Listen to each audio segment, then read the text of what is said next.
Welcome to BlackUSA.news morning show. I'm your host, William Honolulu Jr. Join us as we explore the news and opinions that impact our community. We break down how the major stories have a very personal, local, and racial impact. No topic is off limits, but even if the conversation gets rough, we're always going to keep it real. Greetings and salutations, all my people out there in internet land. I am William Honolulu Jr., and I have the privilege and honor of being the host of the BlackUSA.news morning show. Welcome to this Tuesday, March 22nd, 2022, the 22nd day of Women's History Month and the American Diabetes Association Alert Day. Diabetes is a real big deal in the African American community. Every year, it is one of the leading causes of death and disability for many African Americans. So if you don't know what your status is, ask your family members about your family history around diabetes. Also, while you're at it, throw in heart disease and high cholesterol. But ask these questions so that you can take the opportunity to get to know your status, to find out what you can do to either prevent or treat the disease. It's okay. A lot of us have it, like me. As always, want to give a big shout out to the super producer, Kyle Crazy Horse Morgan, holding me down and making sure that we have the resources to bring you the type of show that you deserve. Also want to say a big shout out to our assistant producer, Miss Brandy Raymar, also a great addition to the team. And we've been having a great time really trying to plan out what the world is going to look like for our audience in the future. I am very excited for what we have in store for you. Today we have a really special show. It's sponsored by Breadcoin. It is part of our month of Black women. And we got some really positive feedback about the last show we did where we pulled a bunch of different clips from a couple different shows. You all said you liked it, so guess what? We're going to give it to you again.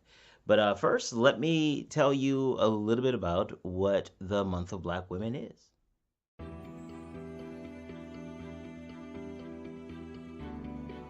Dear Shanae and Simone, as you move through life as Black women, you will have a very unique experience.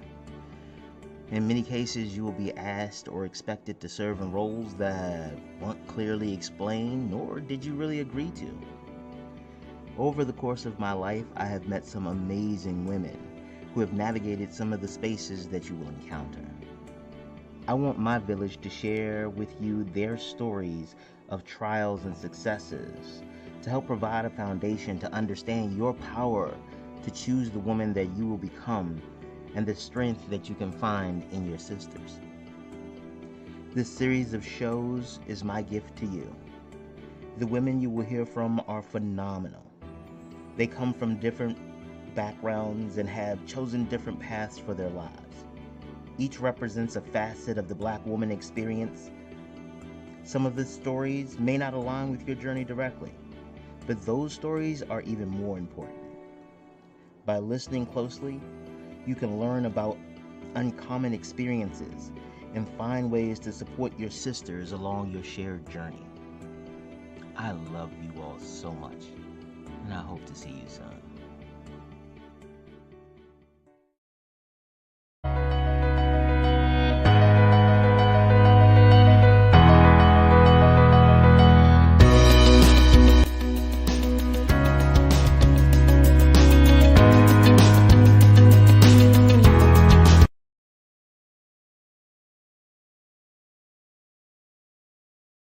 Go for it. Briefly, I am a nurse educator and an owner of an independent lab. I am a mother of 4, 3 girls and 1 boy, and I'm excited to be here today. Yay! Describe to us what it's like to be a Black woman. What would you tell the aliens? That being a Black woman can be very challenging. You have to be strong.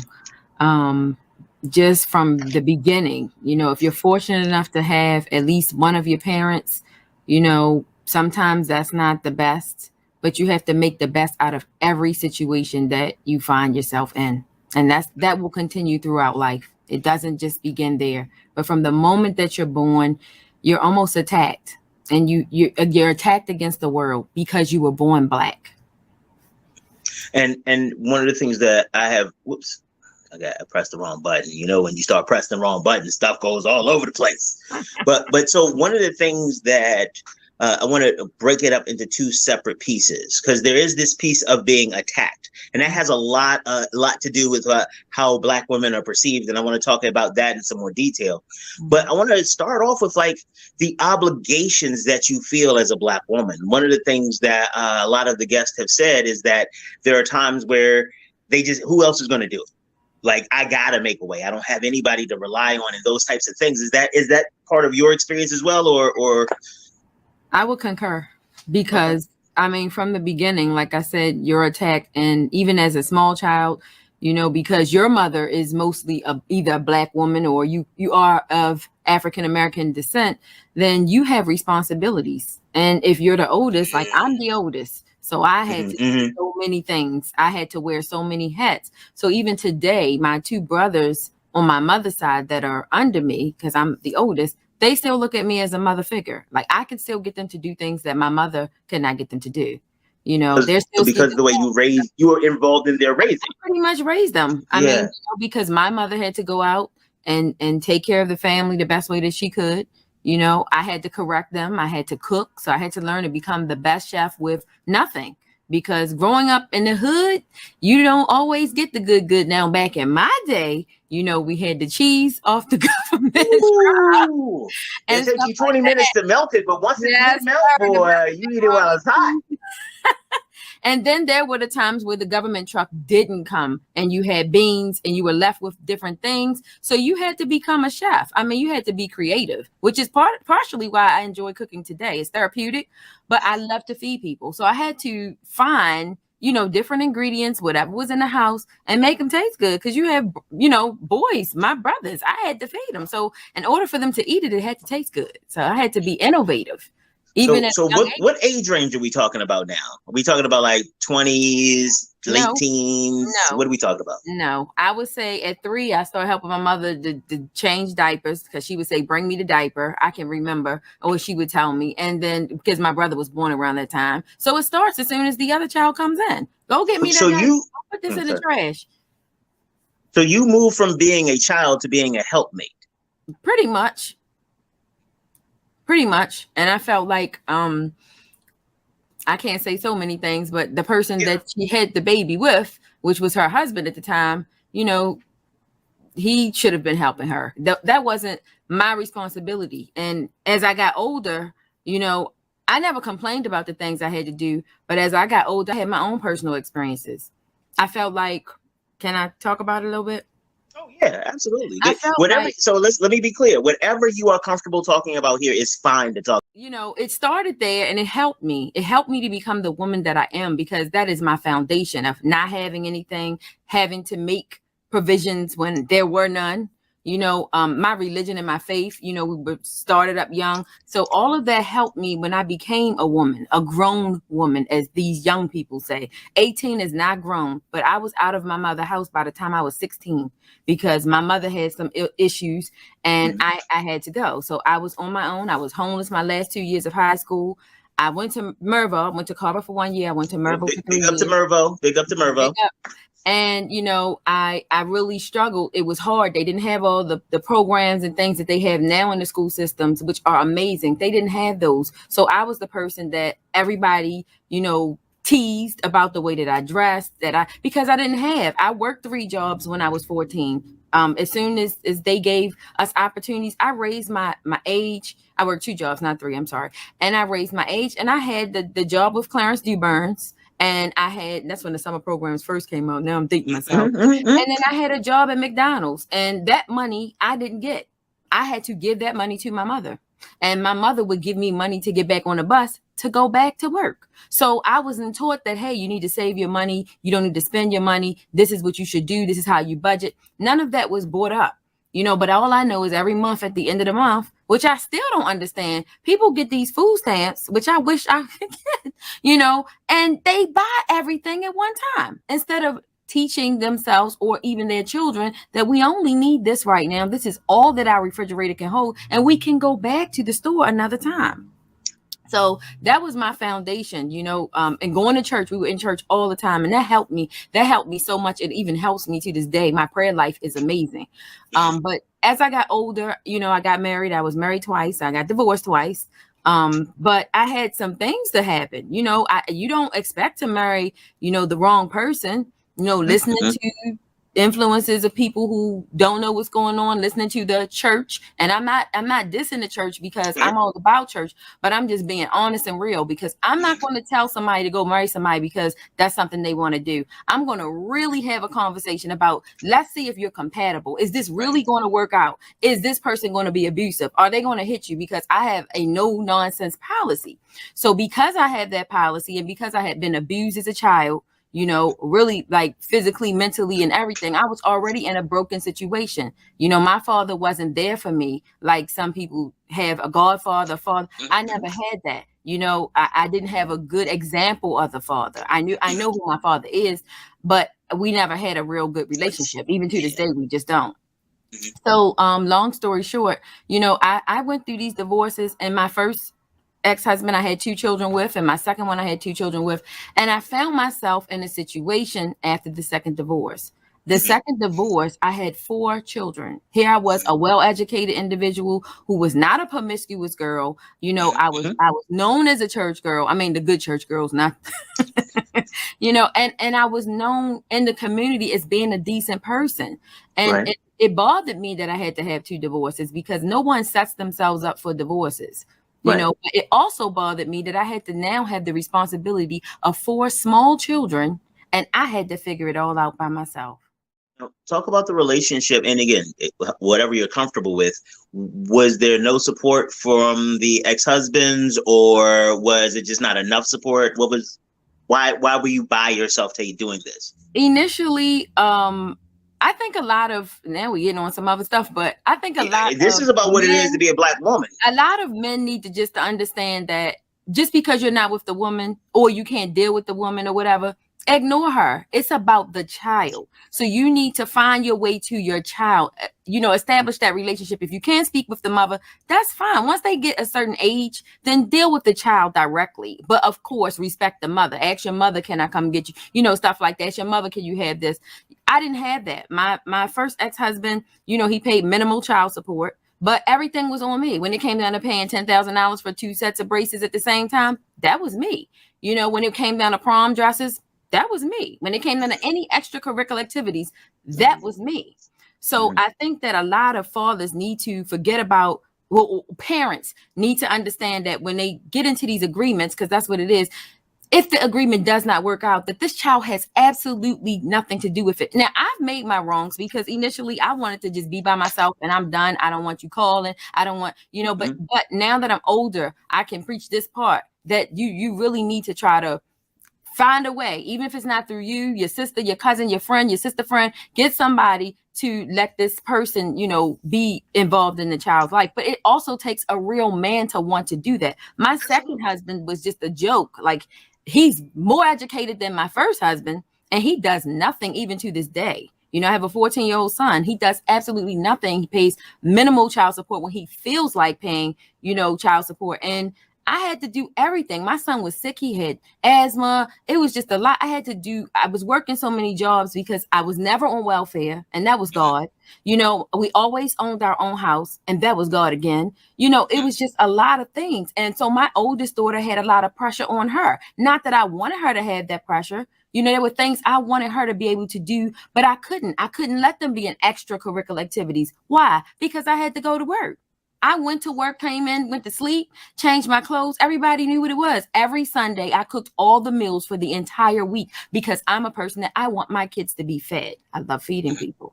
And I still do that to this day. It was always meal prep for me. It was always iron up all the uniforms, for everybody, so that my kids didn't have that to worry about. So I slept all day. It was just hard. Right.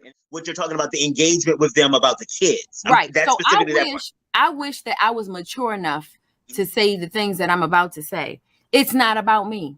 Even though my personal feelings was like, okay, well, you know, my first husband was my first, and here you left me. I have 2 kids, you know, and you acting up. And then the second one was, well, the second one was a situation I really couldn't control because he was then told he couldn't be around us. So because he kidnapped my kids, so he wasn't able to initially be around. But once the time came, he would tell everybody, I'm trying to see my kids, and it was not true.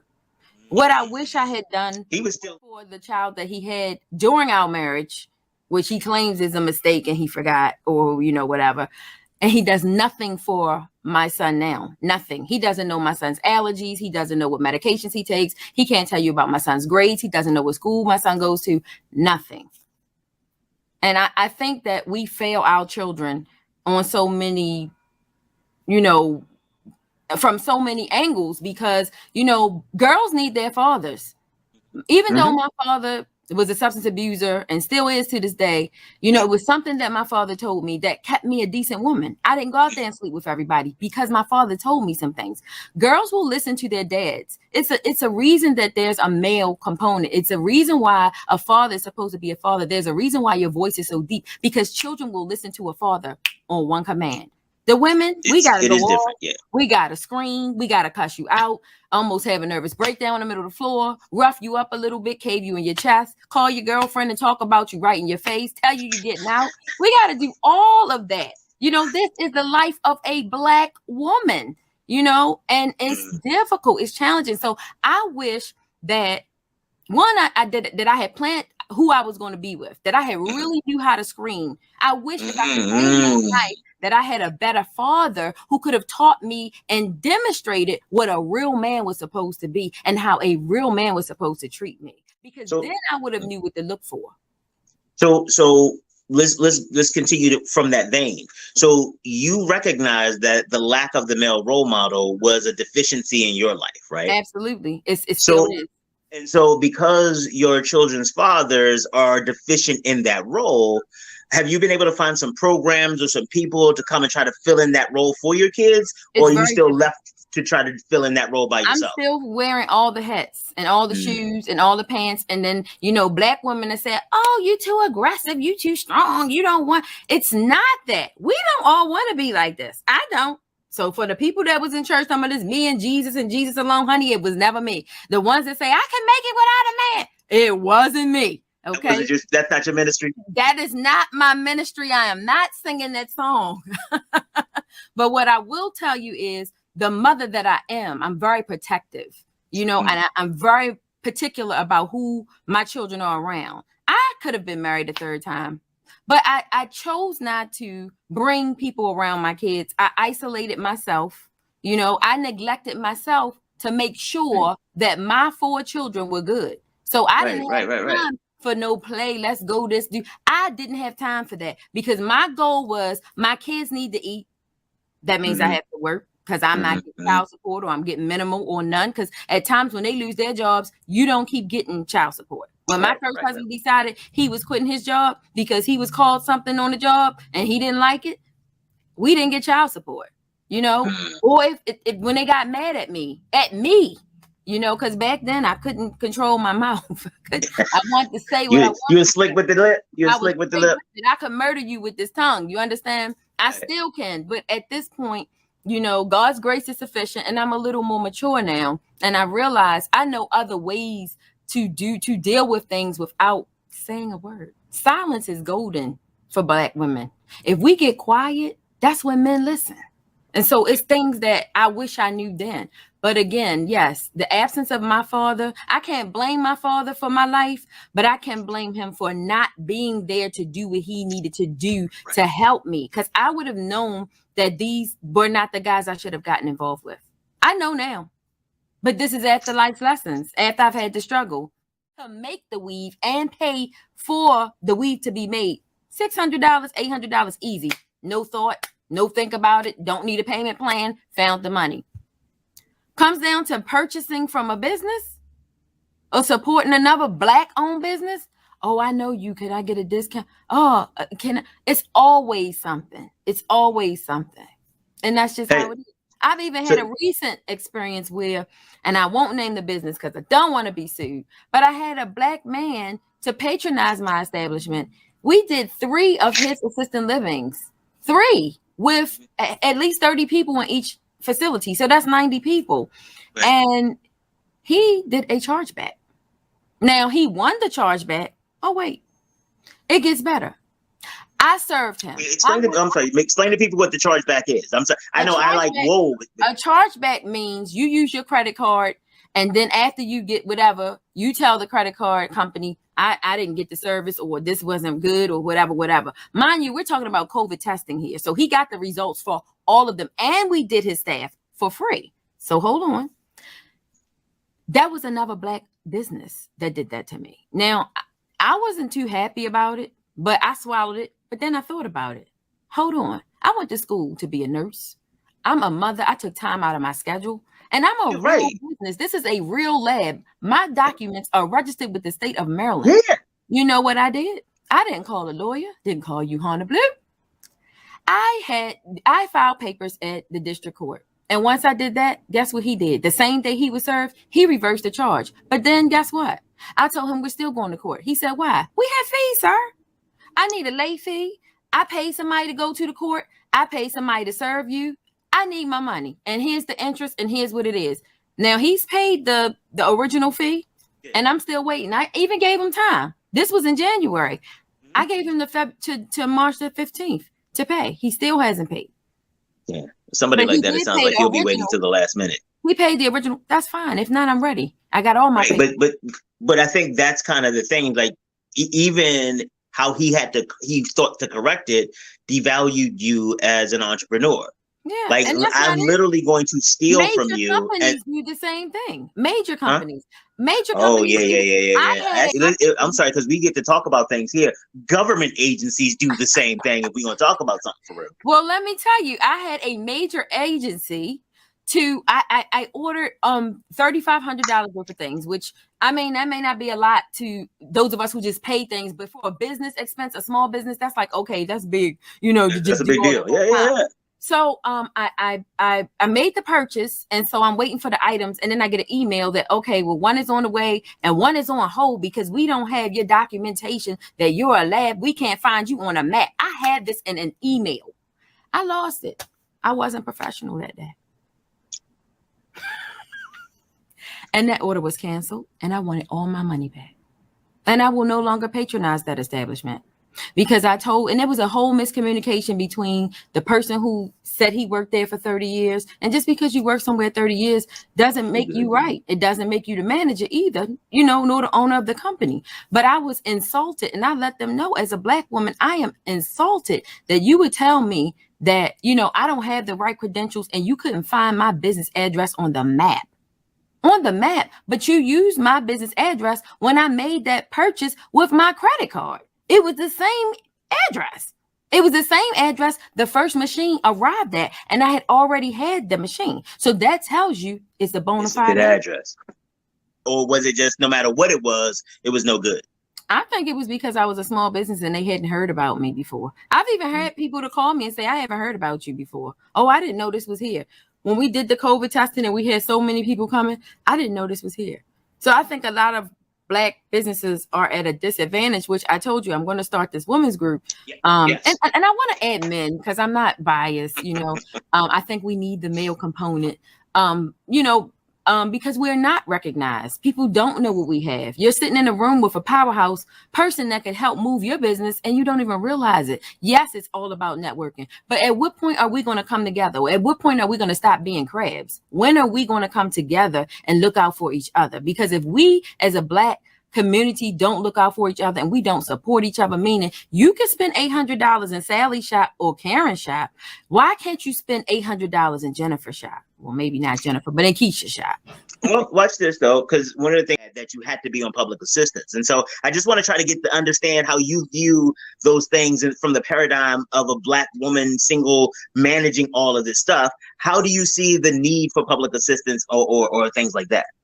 I think that some people need public assistance. I'm not going to say, but when you become dependent upon it, where someone has to tell you this is how much you're going to get every month, and this is how much you can spend, and this is how much you can spend to live, and this is what you get to eat, that is a problem. For me, what I've also found is that this is just my opinion. I'm not shooting, darts at anybody, but I've gone to the child support office to ask for increases, to find out what else I could do to help my children, because I am working 3 jobs, and, people have time to do other things, but they don't have time to help me, finance these children. And I didn't make them by myself. And I have left each time crying. I was treated as if I was a welfare recipient lying on my back all day, although I was in nursing scrubs and I had worked 2 jobs. I had just worked 20 hours and I still was not given the respect. I was told my application was lost. I was told that I needed to leave, and this was by a person that wasn't even from the United States. She could barely speak English. And she's telling me, a taxpayer, that I need to leave and I'm gonna have to come back because I came at the last minute. Well, ma'am, I left work as soon as I could. You guys close at 4. I get off work at 3. Nurses don't have real times to get off. I rushed out of the door. I gave report, but I was out. My colleagues understood, that I don't usually do that, but I rushed to get to your office before you close, and I was treated so bad that day. And so now it's like I don't go there. I have to pay. This is money I could use for to help my son. I am currently paying an attorney to deal with what I should have been able to walk into the office to deal with. But there again, if you are a real man, no system should have to tell you to take care of your child. No system should tell you that you have a 14-year-old that eats like 4 grown men. So no system would be able to tell me as a mother, if I didn't raise my children and I was the parent on the opposite end, it would never have to be communicated. It's prom time, it's school time, it's winter time, it's fall time. Yeah, but every time I wouldn't have to do that. I would know. But one of the things that you have shared throughout your journey is that you literally have never had a portion of your life where you haven't been responsible, right? So let me tell you what it means. So that's what I'm trying to find out. Being a Black woman, it's difficult. You have so-called friends or other females that that you may not categorize as a friend. They'll tear you down verbally. Some of them are bold enough to try to say it to you. Sometimes when you're in relationships or friendships or dating, the guys may take you as the aggressor or the person that's trying to be an alpha female, which I am an alpha female, but I will back down to a king. That's how I'll say that. And it's not by choice, it's by force, because I've had to do everything. So a lot of times we have a lot of things outside that does affect us inside. Like I said, you have people who don't understand. Oh, you're doing too much. Oh, you was doing that. Why aren't you doing that? Or I think your price. I've had a person to inbox me about a class and then tell me that my class costs too much. And there's Walmart. There's Nordstrom's. Honey, I'm Nordstrom's, because your class may be taught by someone that, and I'm not knocking anybody that's a phlebotomist that has worked as a phlebotomist for 2 years and now she's a phlebotomist. I'm proud of her. I'm happy for her. I encourage her, right? But I'm a whole nurse, as they would say, with some other degrees and some teaching experience, and I'm a certified teacher. So I deserve to be paid for what I do. And you don't know what the design of my class is, the hours I put into my class. I have people who try to be close to me to get information from me so that they can go. So I've had 2 people to do that. They'll ask me, oh, who are you certified by? Oh, could you help? And before I know it, I turn around. And I'm not saying it's not enough money for all of us, but be honest with your intention. Tell me you want to open, and I may be able to help you. I'm not saying I can always, but I may be able to direct you. But don't come and just try to take food out of my mouth, and I didn't even know you took my fork, and I'm looking for it. Or you tried to take my talk about that. They give me, advice. I can't tell you how in depth I am to you for sometimes when I'm like, this is what's going on. You're like, well, legally. I'm like, yes, this is the part I need to hit. Well, if you get this, go get your money, and when I come up with some crazy ideas, you've never said, that sounds crazy. And I probably did sound crazy. You supported me in my craziness, right? But at the end of the day, when I came back to retract that crazy statement and say, you know what? That wasn't the best idea. Like, well, you know what? You learned from that experience. Now, what are you going to do? Right. And I did. And it helped me because, the restaurant idea, I'm telling you, I know I can cook. I enjoy cooking. And people know I can cook. But where I went wasn't the best location. So that's a lesson. Yeah, I'd have probably still been doing it. So but I had to also hone into me, find myself. And so you helped me, walk me through that, gave me opportunities, encouraged my growth, even with school, furthering my education. And so like my son, he stops me from hurting my daughters. He's like the peacemaker, like, Mom, it's not worth it. But he's the reason I push so hard. He's the reason I'm still trying to get, because, I'm determined that when it's his time for college, I'm praying that he'll be a football player that he's always wanted to be. I mean, since he was a little boy, but that he'll get that scholarship, but I want to be able to say, hey, look, I done bought this, I did that. And I've bought my children cars. I've done it by the grace of God, no goodness of my own.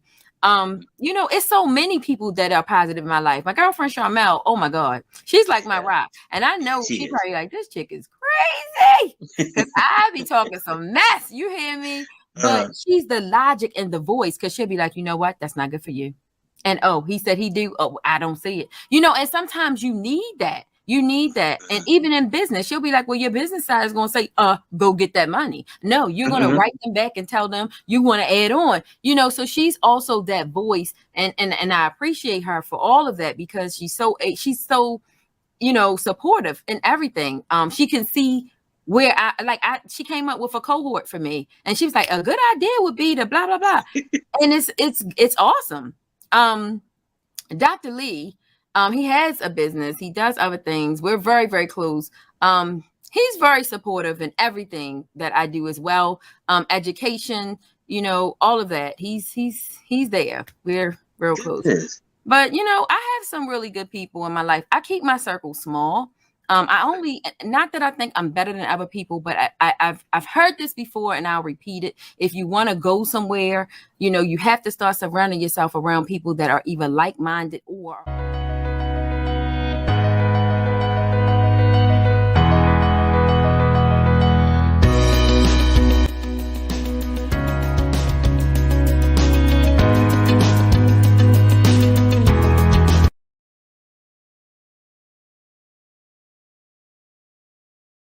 Lindsay Appeal. Lindsay, how are you? Welcome to the program. Hello, everyone. Thank you so much again, William, for having me. It is always, always, always such a pleasure to connect. Good business. I know we talked a little bit before the show about kind of your experiences as a Black woman, and Lindsay, what is it like to be a Black woman? Describe it for us so we can use so we can add it to our archives. What would you tell them? Well, first of all, I'm going to introduce myself. Hello, everyone. My name is Lindsay Peel. I am the founder and principal consultant at Kingdom Vision Consulting. We are a financial services firm that specializes in CEO financial planning for entrepreneurs of color. And we do so by focusing on 5 key areas of finance known as class, creditworthiness, long-term wealth, asset protection, strategic banking relationships, and strategic asset accumulation. I am also the host of the Real Deal Radio Show, where we provide resources, empathy, accountability, and literacy to improve the overall wealth journey for the Black entrepreneur. We meet you at the intersection of faith, family, and finance. Who you are. Describe to the aliens what it's like to be a Black woman. So first of all, you said something that really struck a thought, right? You said that we have to shine a light on Black women, especially as we step into these spaces. How I was very bold in introducing myself, showing up very confidently as who I am. And a lot of times as a Black woman, society tries to silence us. Corporate America tries to silence us, communities, politicians, but also our families, right? Men. Men, right? Ooh, that's why I love talking to you. Listen. Come on, talk about it. Because this is what I want them to know. Tell them about it. It's the whole thing, right? And as a Black woman, I'm glad that you brought that up, because I pride myself on showing up as my authentic self in spaces, because it's so important. Because there are so many Black women who are out there showing up in spaces, and they are not their authentic selves. They are robots. They have assimilated themselves to the environment that they are in to please everyone else around them. And as I have been evolving as a Black woman, but specifically a Black queer woman, right, in a space that is typically occupied by a lot of white males in the financial services industry, it's very important that I am confident in who I am so that I can show up as my full self, as this beautiful Black queen with locks who loves myself, but also loves fighting for my people. And I enjoy being able to introduce myself, but also my company, to say that we serve entrepreneurs of color, but really Black folks, right? Let's be real. And when you think about what is it like to be a Black woman, we are pillars in our communities. We are pillars in our families, right? Wherever we go, Black women are seen as being strong, dependable, right? They are seen to truly impact and affect real change, especially the Black women that I try to assimilate myself with. Because listen, it can go a few ways. Being a Black woman, to me, it encompasses being a very multifaceted human being, right? A lot of times people will try to limit us and put us in a box of what's comfortable for them, what has been the norm in society, what is the safest for your family, what's not going to embarrass X, Y, Z, right? Those are all limitations that have been placed on us based on other people's experiences, based on other people's discomfort, right? But as a Black woman, being able to show up as myself is dope. Being a Black woman is dope. I saw a post earlier and it mentioned March being Women's History Month. And as a Black woman, we get to be celebrated twice, right? We're just coming out of Black History Month and heading right into Women's History Month. And it is amazing for me to show up as myself, as this Black woman who is very intentional about making change in my communities. It's a lot. To be honest, it takes a lot of self-work. It takes you doing that reflective work to understand who you are, to be comfortable with who you are, and then being able to show up as who you are, because all of them are different things, right? A lot of us as Black women, some of us are still struggling with our identities, right? And I'm not even going to tap into, like, when we talk about having, sexualities that identify with the LGBT community plus, right? As well as being a Black woman, because that's a whole different challenge on its own, right? I'm sorry, we got time. You could talk about it if you want. Time, right? Listen, like it's a whole nother thing. And for me, it took therapy to get here. There was a point in time where I was not okay with myself, where I started my therapy journey a few years ago because I was having identity issues, because I wasn't who my parents wanted and needed me to be, or more so my sexuality, right? But also showing up as a Black woman in the banking space, or when I was in the retail banking world and trying to climb the corporate ladder, also being in a space where I was in school, I was pursuing my MBA while struggling with so many other personal things. I needed therapy. I realized that I cannot do this alone. Like, this is not a journey that I can embark on alone. And for me, it was the best thing of my life, because she was able to really hold a mirror to my face to show me who I was, but also to show me that, Lindsay, you are perfect as you are, for who you are.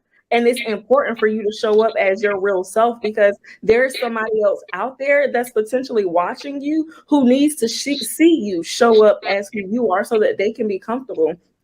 And when I walk into spaces and I see so many other Black women shrinking, right? They play small for everyone else. Sometimes they're playing small because of their husband. Sometimes they're playing small because of their family dynamic. And a lot of times they're playing small because of their job, right? And because of the possibilities that they want to be available to them when they're climbing the corporate ladder.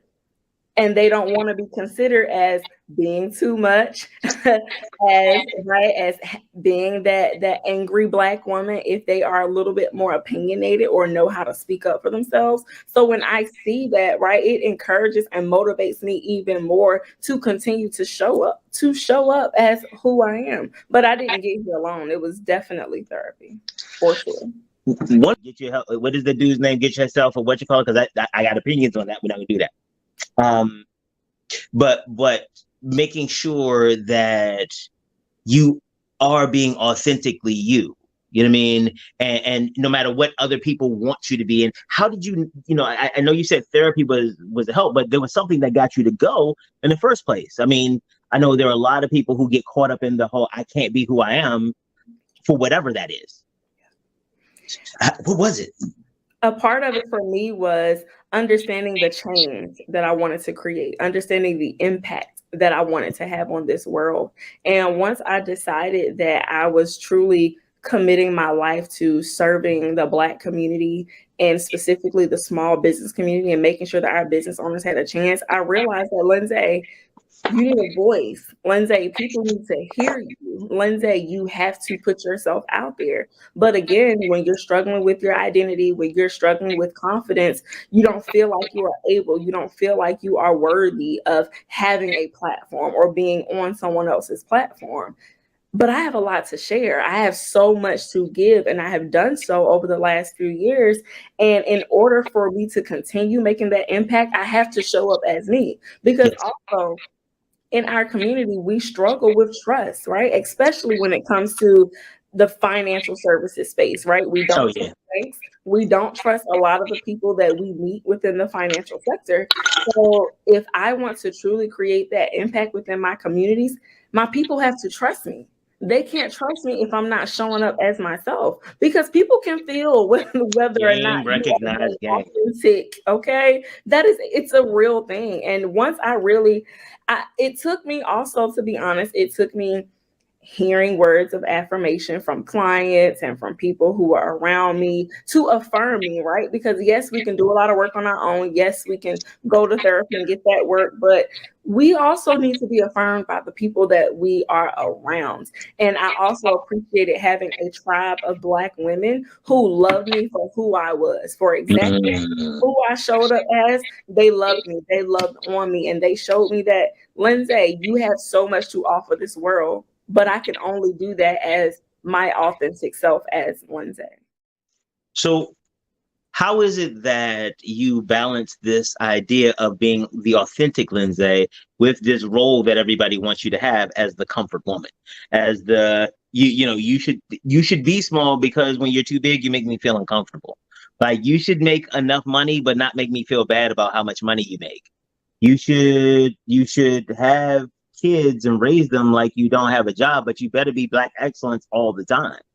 Like, and your voice needs to only be used when it doesn't make other people uncomfortable. Okay, can you do that?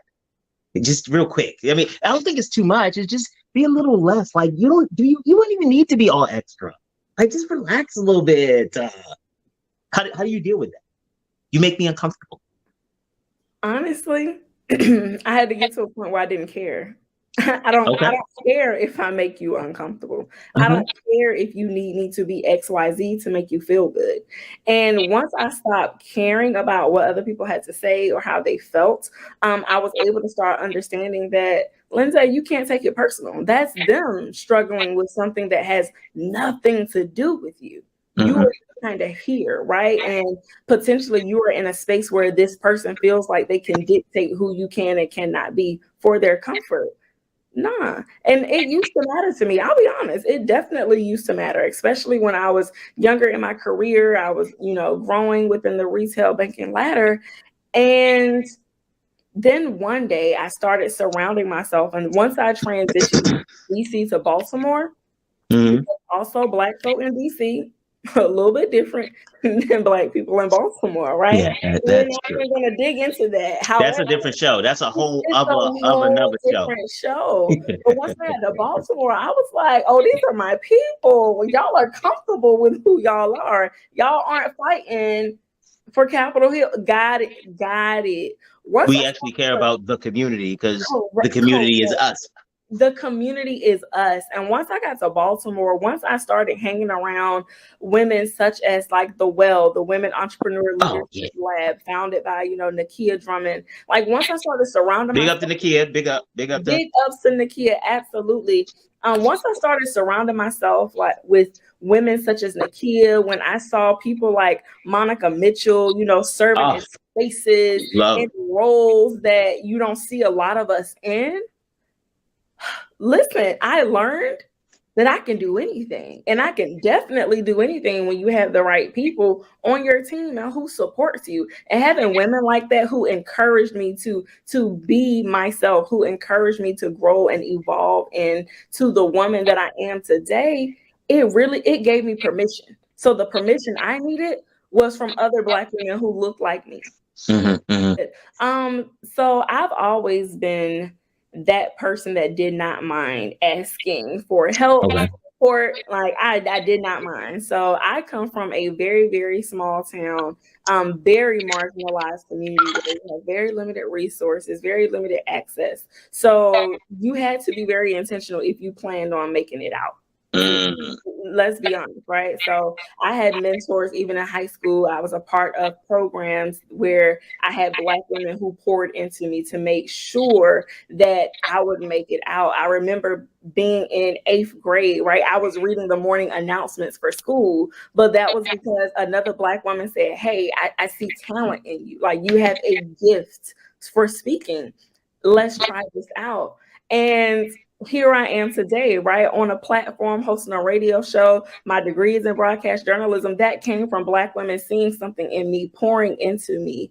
I attribute my willingness to knock on that door to ask for mentorship to my community, because if you were not willing to ask for help, you didn't receive it. Let's be honest. But they say closed mouth don't get fed. Correct. But also, I have to shout out Miss Brittany Knight, who was my first branch manager when I started in the banking industry. And she was amazing. Our entire team at the Shaw Howard location at the time, that branch of Wells Fargo, right down the street from Howard University, my entire team was POC, people of color. So it was ran by our top management were Black women, business specialists, Black women, right? Black women, in the office. And just to see those Black women show up the way they did every day, this team, this top performing team, I also saw early on in my career that it was possible. But also those Black women, they showed me the ropes. They would literally sit with me and tell me who I need to know, who was in this segment of the bank, who, like, literally they gave me the ropes. And that in itself was monumental for me. Yeah. Like, that gave me the confidence as this part-time. Mind you, I met Monica Mitchell when I was a part-time teller.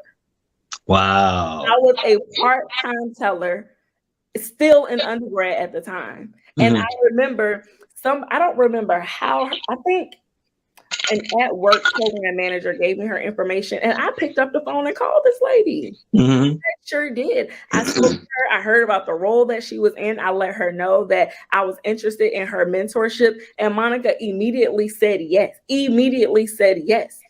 But that would not have happened had I not picked up the phone, had I not been confident enough. And at that time, I was living and working in DC, and she was based out of Baltimore. That was an hour trip.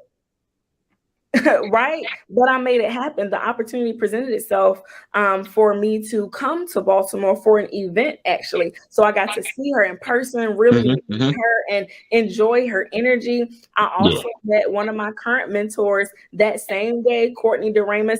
And these are the same women who Courtney, she used to partner with Tracy Horn with Wells Fargo at Work. Okay, I thought yes. Including Miss Tracy. Literally, love Tracy. Big ups to Tracy. Women carried me throughout my career. Like, I can name at least 2 positions that had these women not been in my life, I might not have wouldn't gotten, right? So them making phone calls, them being an advocate as sponsor for me, but also me being open and willing to say, hey, this is what I'm interested in. Hey, this is also what I have to offer. It's not trying to soak from you. It's also, hey, I'm trying to put in the work. And that's what the relationship is. It is a mutuality of exchange. And a lot of people want to look at it like, I've had people I've worked with, especially Black women, well, a couple of Black women, say things like, nobody would ever help me. Nobody would do that. People don't do that. And one of them in particular recently I was talking about, I was like, I'm sorry that that's the world you come from. Like, and one of the things I saw was like, I don't know who you know, but fuck all your friends. I'm gonna show you mine. I'm bringing you. Oh damn, I cursed, didn't I? Sorry. Okay, sorry. But I'm going to introduce you to my friends, because my friend, you in the streets, like, and it's not like, oh well, wait a minute, is it who gonna be there? Am I gonna be able to get a contract, or all right, it's like, no, who needs help? Let's put in help. And then, and that's kind of the communities that we come from. Like, it's love, that the commodity is love, the relationship. That is what we sell. It's like, how many times have we been places and somebody, your money ain't good here, because your relationship is more valuable than any dollar you put in play. Absolutely. So what happens next? So the alien's like, oh wow, this has been a lot to digest. No, that's a computer, that's a robot. Sorry. I don't know what alien said. So now the alien so you move back and it's like, okay, so what has been some of the things in your experience as a Black woman that you would consider success? Honestly, the number one part, and I hope it's not too cliche, right? Me being able to show up as my true authentic self and do what I want to do every single day. For me, that is success, baby, because for so long I was not able to do that. I was not able to operate as my full self, to show up as my authentic self. But then to also show up and do what I do every day within my business for the people that I want to do it for. That's success for me. Before the millions come, that is still an avenue of success for me. Because one, I'm able to wake up every day. I don't have to figure out, who do I need to be today? Do I have to worry about code switching today? Right. Who's going to be in the office? I don't have to worry about that. I don't have to worry about that. That is a level of success for me, especially because there are so many people, not even just women, but there are so many people who cannot do that. My ability to create, to be creative, right, and have unlimited access to my own creativity. There are some people who have been not just silenced verbally, right, but their creativity has also been silenced in the workplace, their ideas being thrown in the trash just because of who they are and who they show up as with these ideas, right? That is success for me. But also me being able to be a pillar in my community, specifically within the financial space, with a specific focus on helping Black families unlearn some things so that we can relearn some positive things, right? To really change how we show up economically in the world as a community in general. That's success for me, baby, because it's a lot of people out there who look like me in the financial services industry that are not okay with taking care of our people, that are not okay with educating our people. They are people to be exploited. Correct. They are, absolutely. And for me, being able to do this in that way, that is success for me. But also another measure of success is my ability to love who I want to love. Because I know so many people who can't. So many people who are still in the closet because they're not accepted at home. They're not accepted in the workplace. They're not accepted in their communities. I don't take who I am, my journey, the things that I have overcome for granted at all, because there are still so many people struggling with those very things. But for me, those are measurements of success because I know how hard I worked to get there in every avenue that I just named. But also my ability to take care of the whole me, emotional, mental, physical, spiritual, and financial. My ability to understand that these areas of my life drive and make up who I am as that whole woman, and to have the time and the space and the freedom to be very intentional about nurturing each of those areas in my life. Definitely. I have two of those. Okay. And they both happened within the same month, right? So Wow. back in October of 2020, literally still recent, right? So this version of me that you guys are getting, this is a new me. This This is is an brand new. evolved me, right? And it happened after October 2020. I was laid off from my job. You know, branches were closing, the banks were merging. And for me, that took a hit at my pride, first of all, but it also destroyed who I was mentally, professionally, because I had my identity was to my job. Me and my job, like if you knew me, then you know my job. Yes, yes. The companies that I worked for were everything. And I feel like I had made them somewhat of a god in my life. And one that wasn't healthy for me because I didn't have personal balance during those times at all. Right. I was not taking care of myself. But to get back on track, one, losing my job, it changed my life forever because it also showed me how dispensable I was to a company. Right? It showed me that no matter how much work I did, no matter how much business I brought in, if there were budget cuts, I'm just a name and a number on a piece of paper. I lost my job actually on her birthday, and I lost her 2 weeks later. So that was a life changing for me. She was my last living grandmother, and she was the only grandmother that I kind of really grew up around and knew. I lost my first grandmother at the age of 3, and I don't really have a lot of memories of her. So losing my grandmother, it changed my life, and in a very interesting way because this particular grandma, love her to death, right? And it was not at any fault of her own. But as I got older, I started to learn that grandma didn't necessarily agree with my sexual preferences, right? And it wasn't a conversation that she and I had. It was conversations between her and other family members, not necessarily about me, but Right. about other cousins, you know, first cousins, her other granddaughters, right? And to start, you know, when you're young, you stay in a child's place. You don't hear what's really going on within the family drama, right? You don't got older. And it was after grandma passed that more people in the family started to open up and to speak about certain things. And I learned of grandma's position when it came to that. And it was a little unsettling for me.